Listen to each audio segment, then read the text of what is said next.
다들 바쁜데 나만 남은 것 같다는 날의 동네 인연. 오늘의 이야기는 코살라국 한 작은 시장 마을의 저녁 무렵에서 시작되었습니다. 아시타는 젊은 날부터 수레에 짐을 싣고 장터를 오가며 살아온 남자였습니다.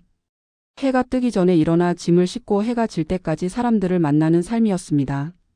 장터 사람들은 그를 이름보다 수레 아저씨라고 더 자주 불렀습니다. 세월이 흐르면서 그의 어깨와 무릎에는 서서히 통증이 찾아왔습니다. 어느 해에는 더 이상 무거운 짐을 싣고 먼 길을 오가기가 힘들어졌습니다. 마침내 그는 수레를 다른 젊은 이에게 넘기고 이를 손에서 놓았습니다. 처음 며칠 동안은 아침에 늦게까지 누워 있을 수 있다는 것이 이상하게 좋았습니다. 그러나 일주일 한 달이 지나자 다른 감정이 조용히 올라오기 시작했습니다. 해가 뜨면 장터로 향하던 발걸음이 멈추자 하루가 어디에 속하는지 알 수 없었습니다. 집 안에서 마주하는 것은 오래된 기름등장과 비어있는 수레 자리뿐이었습니다. 아침이든 낮이든 저녁이든 누구도 그를 부르지 않았습니다. 사람들이 바쁜 발걸음으로 장터로 향하는 모습을 바라보며 그는 속으로 중얼거렸습니다. 다들 바쁘게 자기 자리를 지키며 사는데 나만 혼자 남겨진 것 같구나. 요즘 그의 하루 중 유일한 대화는 우물가에서 물을 기르며 나누는 짧은 인사뿐이었습니다.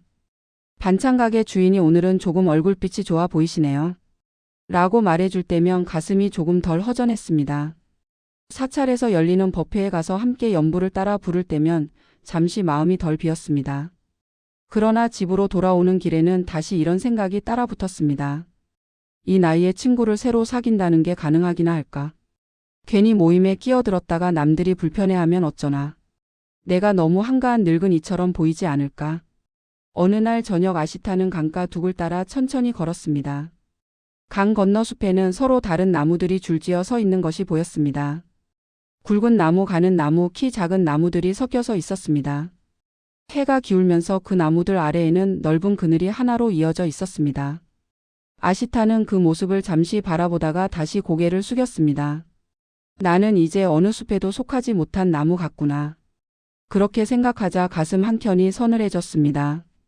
그때 강가 길 끝에서 부처님과 제자들이 천천히 걸어오고 있었습니다. 마을 사람들은 이미 탁발을 올리고 집으로 돌아간 뒤였습니다. 아시타는 갑작스럽게 마주친 부끄러움에 몸을 피하려다가 이내 두 손을 모아 절을 올렸습니다. 부처님이 잔잔한 눈빛으로 그를 바라보며 물었습니다.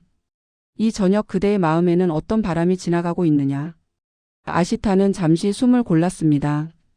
그리고 그동안 누구에게도 말하지 못했던 마음을 조용히 꺼내 놓았습니다. 저는 오래 장터를 오가며 수레를 끌던 사람이었습니다. 이제는 몸이 따라주지 않아 일을 내려놓았습니다. 사람들은 각자 일터로 장터로 집안일로 바쁘게 움직입니다. 그런데 저는 어디에도 속하지 않은 나무처럼 느껴집니다.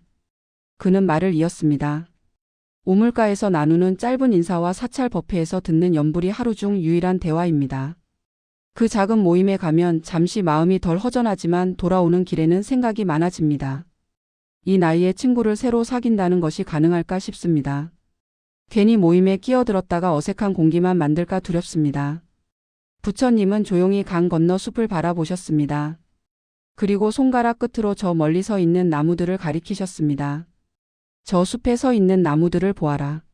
아시타도 시선을 따라 숲을 바라보았습니다. 부처님이 천천히 말을 이었습니다. 어떤 나무는 줄기가 굵고 키가 높아 멀리서도 눈에 띈다. 어떤 나무는 가늘고 키가 작아 사람들 눈에 잘 들어오지 않는다. 어떤 나무는 한쪽으로 비스듬히 자라 있고 또 어떤 나무는 다른 나무들 사이에 가려 반쯤만 보인다.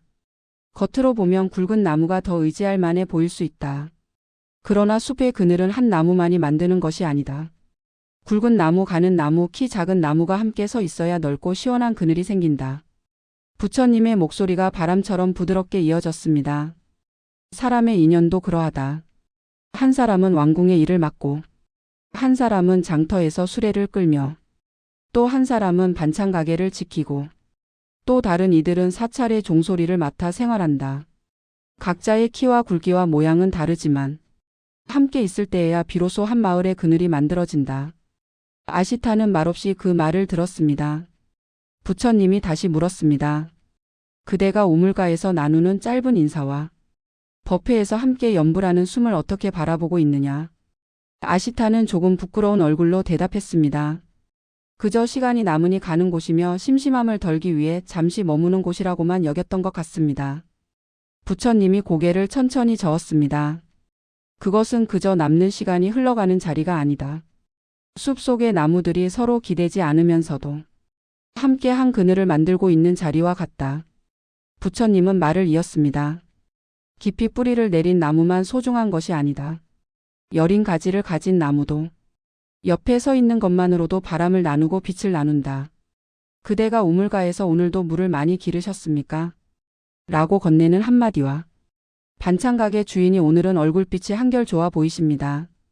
라고 건네는 한마디는 법회에서 옆 사람과 함께 숨을 맞추어 연불하는 그 순간들이 벌써 그대에게 숲 그늘 같은 안전함을 나누어 준다.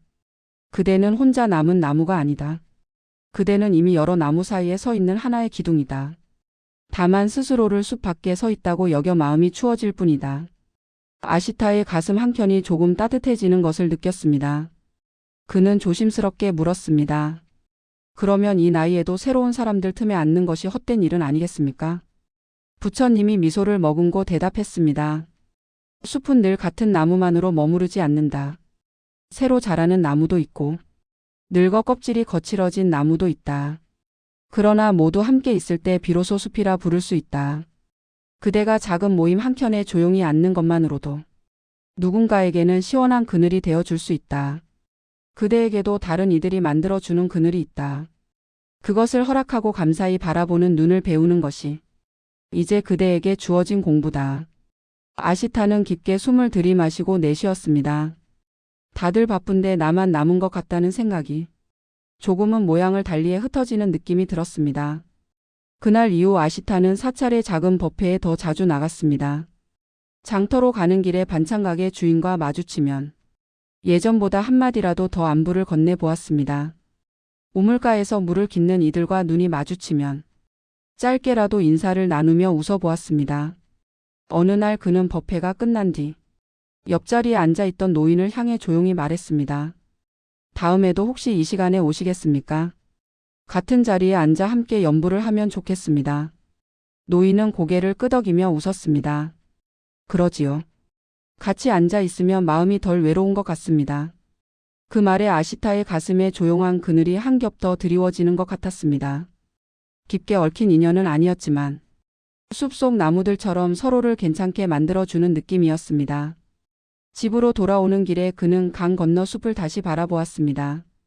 굵은 나무와 가는 나무, 키 큰 나무와 작은 나무가 저마다의 자리에 서서 한 덩어리 그늘을 만들고 있었습니다.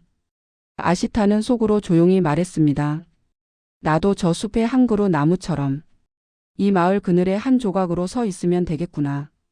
그 생각이 가슴에 머무르자 발걸음이 전보다 조금 더 가벼워졌습니다. 오늘의 이야기는 이제 조용히 가슴 한켠에 내려놓겠습니다. 이제 이 영상을 듣는 당신의 마음에도 다들 바쁜데 나만 남은 것 같다는 허전함이 남아 있을지 모릅니다. 깊은 친구나 큰 자리가 없더라도 우물가의 한마디 인사와 작은 모임의 숨소리가 이미 당신을 감싸는 숲 그늘일 수 있다는 생각을 조용히 떠올려 보시길 바랍니다. 당신 곁에 느슨한 인연들이 만들어주는 그늘에 잠시 몸을 기대어 자신의 숨을 부드럽게 바라보며 쉬어보시길 바랍니다.